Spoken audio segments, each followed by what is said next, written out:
On va parler d'un truc un peu plus grave. Michel Marie, on va parler de ces 2 fillettes torturées et privées de nourriture par un couple. Qu'est-ce qui s'est passé? C'est incroyable. Ça s'est passé à Bobigny. En fait, l'affaire éclate. Juste à côté d'ici. L'affaire éclate le 19 mai 2024.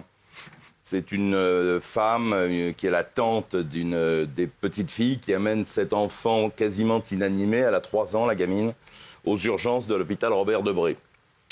Et l'enfant est mal en point, signe de maltraitance, déshydraté, dénutri, présence de multiples hématomes sur le corps, et le médecin qui l'ausculte fait un signalement immédiat au parquet.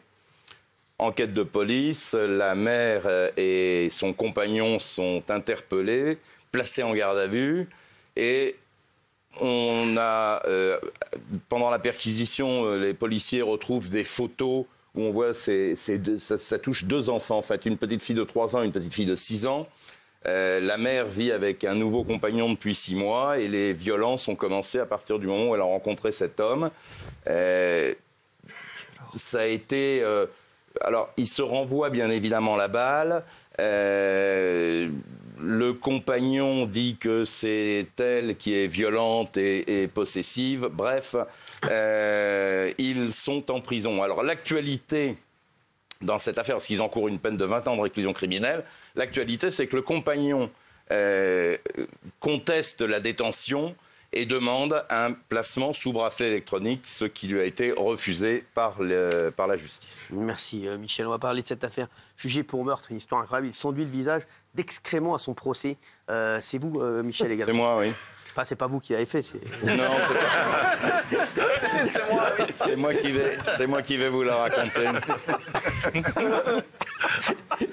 C'est pas vous, enfin, c'est vous qui allez raconter l'histoire. Moi qui vais vous la raconter. Oui. Ça se passe à la cour d'assises de Nanterre. Ça commence lundi, un procès d'un homme qui est jugé pour une tentative de meurtre et un meurtre et une tentative de meurtre. C'est des faits qui remontent à 2021 et l'avocate de l'accusé s'inquiétait un peu de l'état de santé mentale de son client. Et elle demande une expertise, juste avant le procès, une expertise psychiatrique, en disant, bon, au moment de l'instruction, les experts avaient dit qu'il était compatible avec une décision de justice, on pouvait le juger, mais là, son état s'est aggravé, donc elle réclame une expertise. Un expert qui n'est d'ailleurs pas sur la liste des experts va rencontrer l'accusé, et va considérer que tout va bien, tout en disant qu'il est quand même un peu bizarre, qu'à un moment donné, pendant l'entretien, il s'est totalement déshabillé et il était persuadé qu'il était attaqué par des abeilles. Ah, d'accord. À part ça, il va bien. Donc, il est compatible avec l'idée de le juger. Ah oui, et donc, ce matin, hier matin, il est arrivé devant la cour d'assises dans le box des accusés pour 2 affaires criminelles quand même assez importantes. Et alors, les dialogues sont surréalistes. Il commence à dire à la présidente « Je ne me sens pas bien, j'ai fait caca sur moi parce que vous m'envoyez des démons. » Ah merde, ah oui. Il dit ça à la présidente ne relève pas, elle poursuit en disant est-ce que vous pouvez me donner le nom de vos parents, votre date de naissance, et précise. Il donne une date totalement fantaisiste et il répond surtout être né en 1750. Ah ouais, d'accord. Donc là encore, il va bien. Profession, rien. Donc comme ça, c'est réglé. Profession, rien. Rien. Voilà. Et soudain, il porte ses 2 mains dans son pantalon. Ah. Non. Et il ressort avec des excréments dans les mains et il se badigeonne le visage. Ah ouais. Donc voilà. C'était pas Halloween? Comment? Non, c'est pas Halloween, non. Et du coup, la présidente a suspendu évidemment l'audience, oui, c'est sûr. a renvoyé le procès et a demandé une contre-expertise psychiatrique avec. Et je pense que c'est ce qu'il faut, oui. Je pense que c'est urgent de Voilà, exactement. De l'expertiser. Belle histoire, en tout cas. Colère des gardiens. Qu'est-ce qui se passe avec Pierre Palmade? C'est vous? Oui, on lit partout, effectivement, en ce moment, que Pierre Palmade insupporte les gardiens de la prison de Bordeaux-Gradignan, où il est incarcéré depuis le 9 décembre dernier. On se souvient qu'il avait été condamné à 5 ans de prison, dont 2 fermes. Il est à l'isolement et selon certains médias, effectivement, il reçoit énormément de lettres et surtout de cadeaux, de colis. Et quand vous recevez un colis, les colis doivent être fouillés par les gardiens pour détecter la présence éventuelle de drogue et de substances illicite. Donc, il y aurait un courroux des gardiens qui jugent que leur tâche est rendue très difficile par la présence de Pierre Palmade. Et le syndicat pénitentiaire aurait même considéré la situation comme ingérable et insupportable. Selon mes informations, c'est faux. Pierre Palmade a reçu en tout et pour tout 2 colis de 5 kilos pour Noël et pour le jour de l'an. C'est réglementaire, c'est-à-dire que tout détenu a le droit à 5 kilos de nourriture, de nécessaires de courrier, de dessins ou de photos. Ces colis de 5 kilos sont fouillés à chaque fois, donc il n'a pas reçu plus. Il n'y a pas eu de scandale Pierre Palmade et il ne croule pas sous les cadeaux. Voilà. Merci. Sébastien Delogu, jugé pour violence volontaire. Que s'est-il passé? Oui, c'est bon. Il était jugé effectivement à Marseille pour des violences volontaires. Alors ça se passait lors du blocus du lycée Saint-Exupéry, c'était en mars 2023. Et donc aujourd'hui on avait quelqu'un à l'audience qui était très intéressante, qui était donc devant le tribunal correctionnel de Marseille. Et donc Sébastien Delogu s'est présenté à 14h à cette audience. Et à l'audience ont été projetées des vidéos parce qu'il est accusé par un CPE, un conseiller d'orientation, et un conseiller d'éducation, et un principal, d'avoir frappé ces gens-là qui se sont portés partie civile. Donc il y a eu une vidéo qui a été diffusée. Malheureusement, c'est une vidéo surveillance diffusée sous plusieurs angles. Et au milieu de la vidéo, vous avez une barre qui empêche de distinguer explicitement les visages, qui filme le bas. Mais même à un moment, on voit effectivement un homme qui est Sébastien Delogu porter un coup, mais on ne voit pas exactement la portée de ce coup. Alors, lui, il explique qu'il n'a pas réellement donné un coup, qu'il était en colère.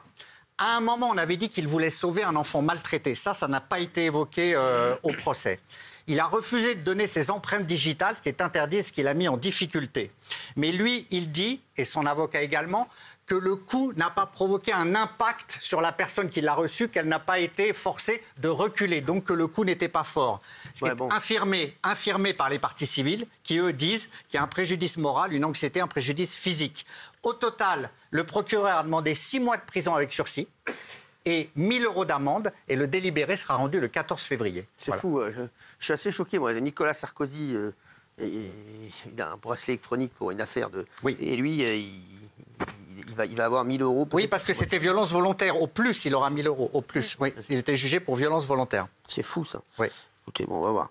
De toute façon, en tout cas, ça fait toujours pas plaisir Délibéré de voir. le 14 février. Ça fait toujours pas plaisir de voir Sébastien. Il a refusé de donner ses empreintes, c'est quand même Mais il a bizarre. refusé de donner ses empreintes. Parce que c'est genre, il a peut-être peur d'être soupçonné, qu'on arrive à voir qu'il a fait d'autres délits. Vous savez, quand on est un génie, on l'est toute la journée. C'est surtout que moi, je ne savais pas qu'on avait le droit de refuser de... Bah oui, c'est Normalement, incroyable, tu ça. dois les donner, tes enfants. On n'a pas le droit, il a été convoqué pour ça également. Bah, il les a pas donnés, tu nous as dit. Écoutez, quand on a... Ah oui, quand mais on a on va affaire pas- à un- moi, on va pas Non, mais laisser c'est bon, sortir. c'est bon, On va merci. pas laisser C'est bon, sortir. vous raconterez votre vie demain, merci. Allez, déjà, je ne vais pas passer 2 heures sur Sébastien Delogu. Déjà 3 minutes, c'est déjà bien trop pour lui. Allez, Jordan Deluxe nous a fourni des infos, franchement des images exclusives de Jean-Marie Le Pen, puisqu'il a réalisé la dernière interview de Jean-Marie Le Pen depuis sa mort. Donc tout le monde spécule déjà depuis aujourd'hui à l'endroit où il va être enterré. Regardez ce qu'il avait dit à Jordan Deluxe. Je m'imagine mort. Je suis raide dans la caisse en bois. Elle sera où cette caisse en bois? Ah ben c'est choisi déjà, c'est à la Trinité-sur-Mer, dans mon caveau de famille, où il y a déjà mes parents, mes grands-parents, voilà. Alors, il a confié à Jordan Deluxe aussi qu'il avait fait son testament. Regardez. C'est quelque chose de difficile à faire, Jean-Marie Le Pen, un testament? Non, pas du tout. J'ai fait un testament sur un certain nombre d'objets que je léguais à un certain nombre de personnes. Mais non, j'ai des enfants. Il y a une loi de dévolution successorale. On la suivra, il n'y a pas de problème. Et j'ai des petites dispositions personnelles que j'ai établies en faveur d'un certain nombre de gens, en vous rappelant quand même que l'État prend en général 70%. Alors, il a aussi l'héritage qu'il va laisser à sa fille Marine Le Pen et ses sœurs, puisque beaucoup de gens en parlent déjà. Et c'est vrai que Jordan lui avait posé la question. Quoi va hériter Marine? De la réputation de son père, déjà. C'est des choses dont vous avez déjà parlé avec elle? Oui, moi, je leur ai dit que je souhaiterais qu'ils gardent cette maison, cette propriété de Saint-Cloud, qui est exceptionnelle, il faut bien le dire. Et je souhaiterais qu'ils trouve un arrangement entre sœurs. L'héritage financier, il est colossal. Il est nul. Ou presque nul. Ah bon? Oui.